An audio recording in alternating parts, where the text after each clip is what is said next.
Allô tout le monde, c'est Michel. Aujourd'hui, je vous partage 6 règles pour maîtriser la composition dans vos photos pour vous aider à réaliser des images exceptionnelles.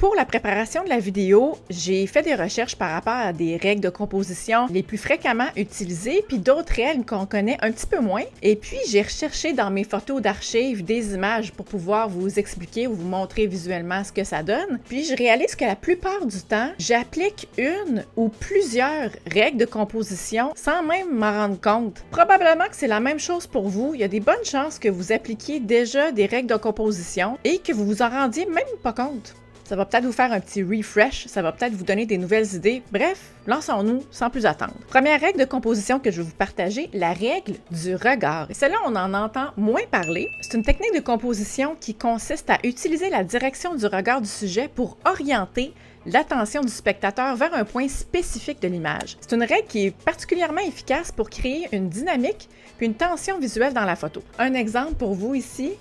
On voit Elodie qui faisait une pose de yoga et elle regardait vers le haut pour faire son mouvement. Demandez-moi pas c'est quoi la pose, j'ai aucune idée. Et non seulement le fait que son regard pointe vers le haut, mais en plus que son mouvement soit vertical, son bras crée une belle ligne directrice vers sa main. Alors ça, c'est un bel exemple de règle du regard. Elodie regarde vers le haut et on va remonter la composition du cadrage dans le sens de son regard. Même principe ici pour le joueur de hockey. On voit que son regard pointe vers le haut et vers la gauche de la photo. Probablement qu'il regardait le pointage en haut sur un panneau lumineux, ce qui m'a permis de créer une composition décalée. Le cadrage, la composition s'en va dans le sens du regard de l'athlète. Même si on ne voit pas ce qu'il regarde, il faut que son regard puisse respirer, que la photo puisse respirer. La deuxième règle que je veux vous partager, c'est l'espace négatif. L'espace négatif, ça consiste à utiliser de l'espace vide autour de votre sujet pour créer un contraste visuel et mettre en valeur le sujet. Ça permet de donner à nos photos une sensation d'équilibre et de légèreté. L'espace vide peut aussi donner une impression de mouvement ou de direction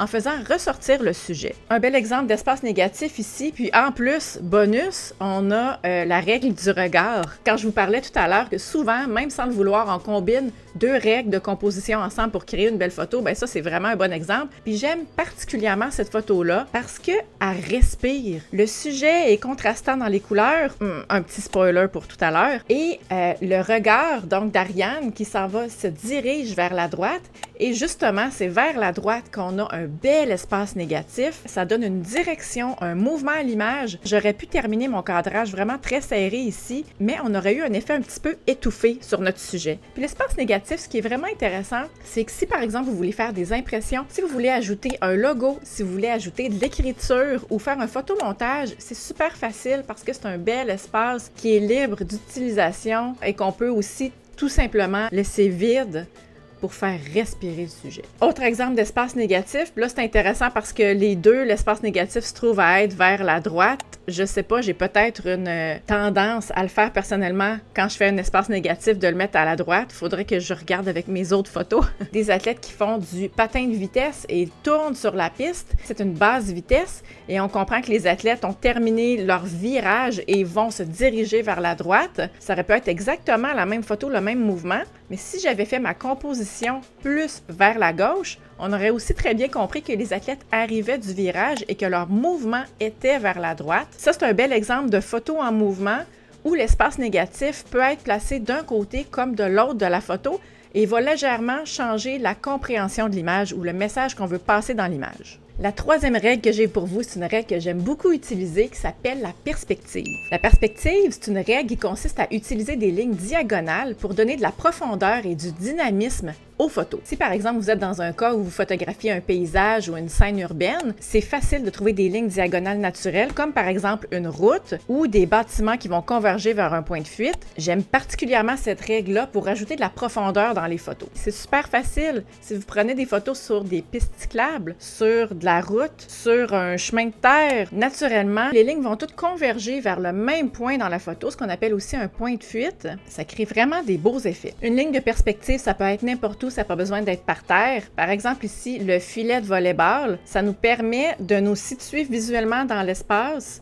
on comprend que j'étais placée sur le bord du filet. Au lieu de me placer complètement de dos ou complètement de côté, je me suis volontairement placée pour créer cette composition-là. J'ai fait le focus vers le milieu du filet. Le fait d'avoir cet effet-là à l'avant-plan de ligne de perspective, vous voyez comment ça rajoute du dynamisme. Quatrième règle de composition que j'ai pour vous aujourd'hui qui s'appelle la ligne d'horizon. La règle suggère de positionner la ligne d'horizon d'une photo à un endroit stratégique en fonction de ce que vous voulez communiquer dans votre image. Il faut premièrement déterminer ce que vous voulez mettre en évidence dans votre photo. Est-ce que vous voulez mettre davantage de l'avant le ciel ou le sol ou voulez-vous le mettre à mi-chemin entre les deux? Par exemple, dans la photo ici, je voulais également mettre en valeur le ciel et l'horizon parce que je trouvais que les deux étaient vraiment magnifiques. Dans le ciel, les couleurs étaient super belles, c'est un coucher de soleil. Et dans le bas ici, la ligne d'horizon, ben on a encore ici une combinaison de deux règles.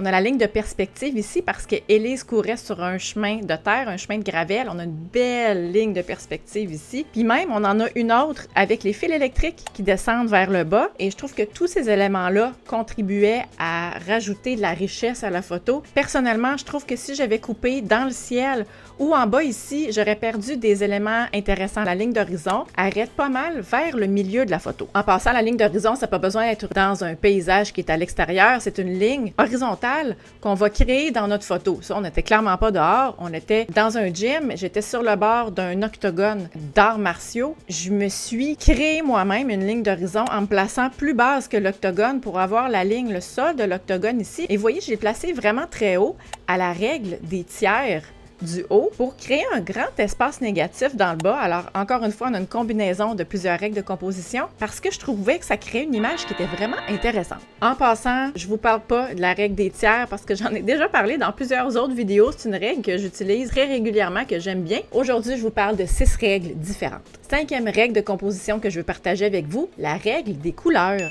Cette règle-là, c'est un moyen efficace pour attirer l'œil du spectateur vers votre sujet en utilisant la puissance des couleurs. Les couleurs peuvent être utilisées pour créer un point focal naturel dans une image. Ils peuvent aussi aider à communiquer une émotion ou une atmosphère particulière. On peut jouer avec un effet de couleur complémentaire, par exemple orange et violacé. Et en jouant avec la psychologie des couleurs, par exemple les couleurs chaudes comme le rouge, l'orange ou le jaune, peuvent transmettre une ambiance chaleureuse et vibrante, alors que les couleurs froides comme le bleu, le mauve et le vert peuvent donner une ambiance plus calme et paisible.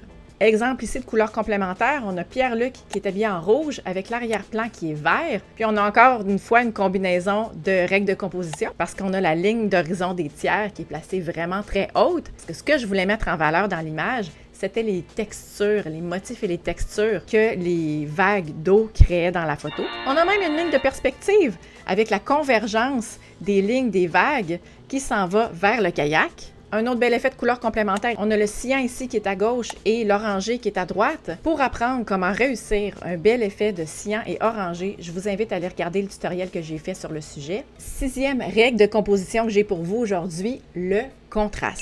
C'est une règle qui consiste à utiliser la différence de luminosité pour créer un effet visuel qui va attirer l'œil du spectateur vers le sujet principal de votre photo. Pour la réussir, on utilise des ondes qui sont très claires combinées avec des ondes très ombragées. D'ailleurs, la règle de contraste, ça crée des photos qui peuvent faire des très beaux noirs et blancs. Ce qui rend la photo intéressante, c'est que l'arrière-plan est très clair, très lumineux et que le sujet principal est beaucoup plus foncé. Alors, ça va créer un effet de contraste, de luminosité qui va attirer l'œil immédiatement sur le sujet. Et à l'opposé, on peut aussi faire une photo qui a une ambiance très sombre avec un sujet qui va être beaucoup plus clair et vous voyez comment immédiatement ça va attirer l'œil. Fait intéressant, j'ai réussi cette photo-là. On était à l'extérieur et c'était le gros soleil de midi et pour bien exposer mon sujet pour les hautes lumières, ça m'a obligé à vraiment diminuer mon exposition, ce qui par le fait même a diminué la lumière de l'arrière-plan, ce qui fait comme un effet un petit peu de flash en studio, une lumière très dure, très contrastante. Ça m'a permis naturellement d'avoir un arrière-plan ultra foncé et un sujet qui était bien exposé, qui va tout de suite attirer l'attention. C'est ce qu'on appelle aussi une photo avec un effet low-key. Si les photos high-key et low-key, c'est un sujet qui vous intéresse, je vous invite à aller regarder la vidéo ici.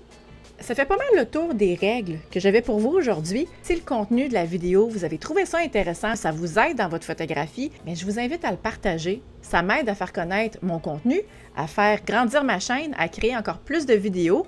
Si vous avez des questions, des commentaires, gênez-vous pas, mettez-moi ça juste en dessous. Merci beaucoup d'avoir été là, puis on se dit à la semaine prochaine pour une autre vidéo. Bye!